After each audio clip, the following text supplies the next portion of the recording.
శ్రీమద్ భగవద్గీత 6వ అధ్యాయము ధ్యాన యోగము 31వ శ్లోకం. సర్వభూతస్థితం యో మాం భజత్యేకత్వమాస్థితః సర్వథా వర్తమానోపి సయోగి మయి వర్తతే.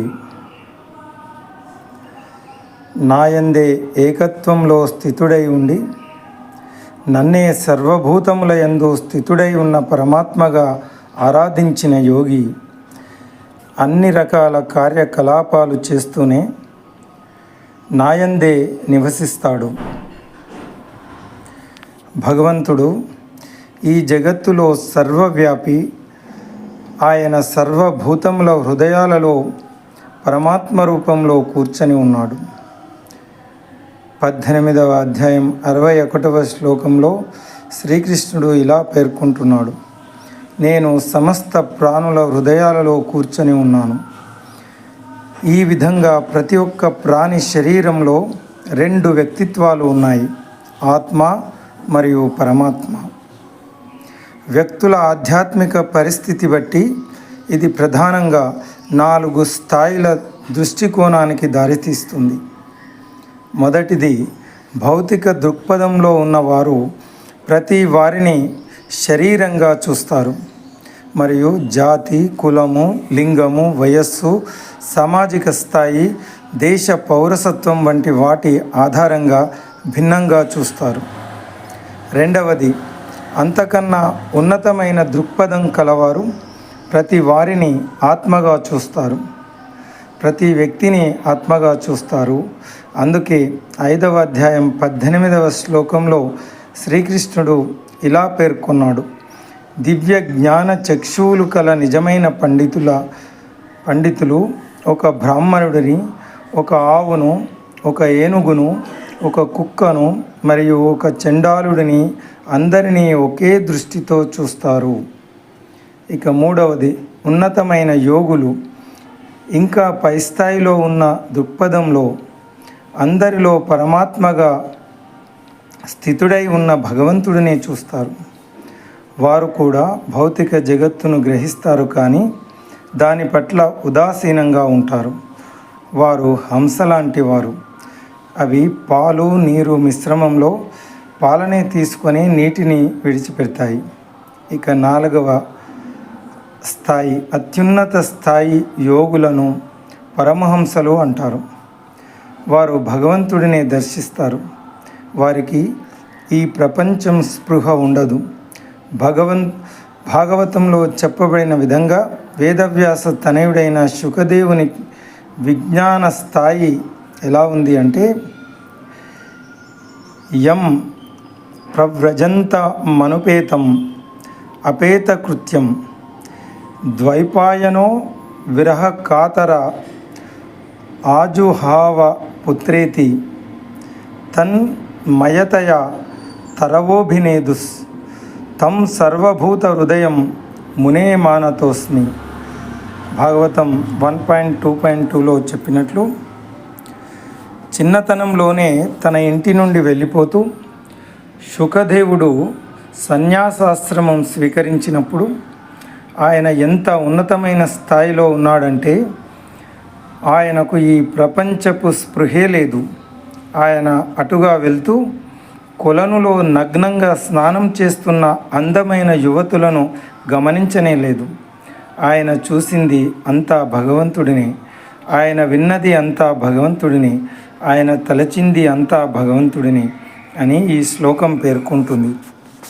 ఈ శ్లోకంలో శ్రీకృష్ణుడు పైన పేర్కొనబడిన స్థాయిల్లో 3వ 4వ స్థాయిలో ఉన్న పరిపూర్ణ సిద్ధి సాధించిన యోగుల గురించి మాట్లాడుతున్నాడు శ్రీకృష్ణ పరమాత్మ.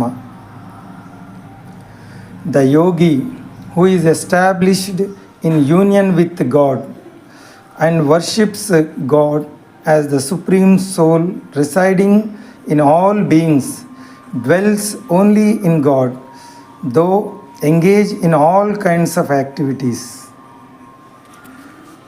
God is all pervading in the world He is also seated in everyone's heart as the Supreme Soul. In verse 18.61, Sri Krishna states, I dwell in the hearts of all living beings. Thus, within the body of each living being, there are two personalities, the soul and the Supreme Soul, Atma Paramatma. Those in material consciousness see everyone as the body and make distinctions on the basis of caste, creed, sex, age, social status, etc.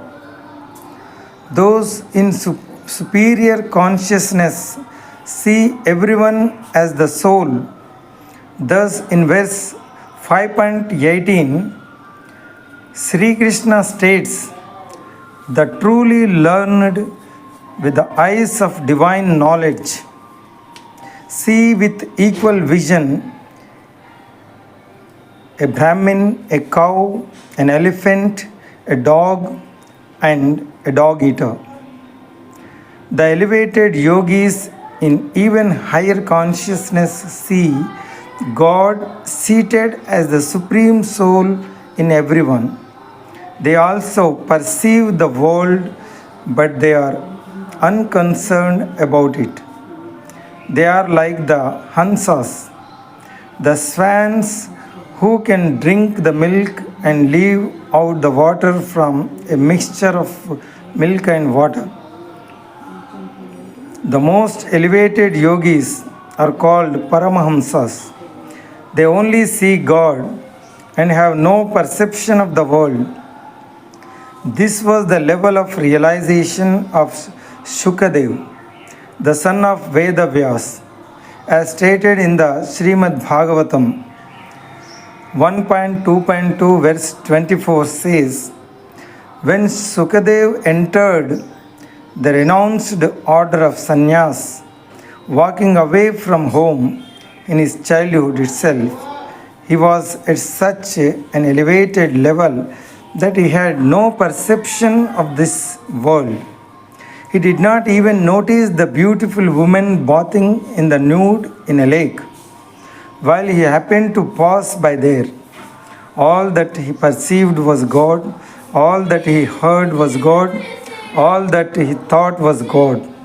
In this verse, Sri Krishna is talking about the perfected yogis who are in the third and fourth stages of the above levels of realization. Om Tat Sat.